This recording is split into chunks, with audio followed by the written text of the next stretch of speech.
Hi, my name is Maya Carrasquillo. I am a rising third year now PhD student in environmental engineering at the University of South Florida. I'm originally from Albany, New York, and I got my bachelor's at the Georgia Institute of Technology in Atlanta, Georgia. I would say my favorite part of being an environmental engineer is that I think more than any other engineering discipline, we really deal with the bottom line, and that's people and obviously the environment, but it really has a much broader impact than other engineering disciplines. I think that you can see more directly from the work that you do, and so that was the most attractive part for me to be an engineer, and why I chose environmental engineering especially. So my first exposure to environmental engineering was a little interesting. Coming out of high school, or really towards the tail end of high school, I really didn't know anything about engineering or any of the science fields, the heavy, hard science fields.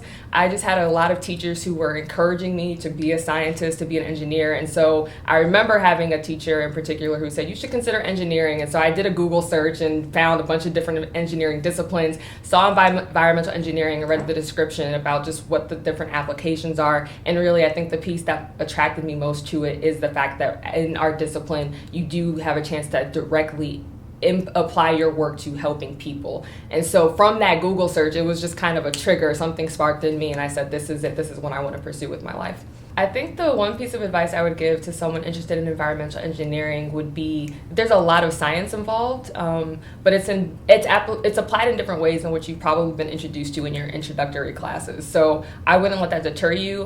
Both the math and the science are very doable, and I think because environmental engineering really does touch on things that we can see and feel in our day-to-day lives, it's a little bit easier to understand and really apply the actual applications of environmental engineering. So the understanding will come with the actual applications, and I think our discipline allows you to see that a little bit more. So don't let the math or the science deter you from actually moving forward in the discipline if you are interested in it. The thing I love most about the USF program is just how interdisciplinary our work really is. I mean, we have people who work with anthropologists, education professionals, public health professionals. I mean, our work really does span across so many different disciplines, and it's really cool to be in a program that's really sitting at the center of so many different disciplines and how you can see the impact of your work across so many different fields. So I love that aspect of it, and also just how collaborative all of our colleagues really are, from the faculty to the students. We really do work together, and it's just wonderful to be in a program that supports your endeavors, to really be able to just work with the community and do things outside of what's traditionally considered environmental engineering.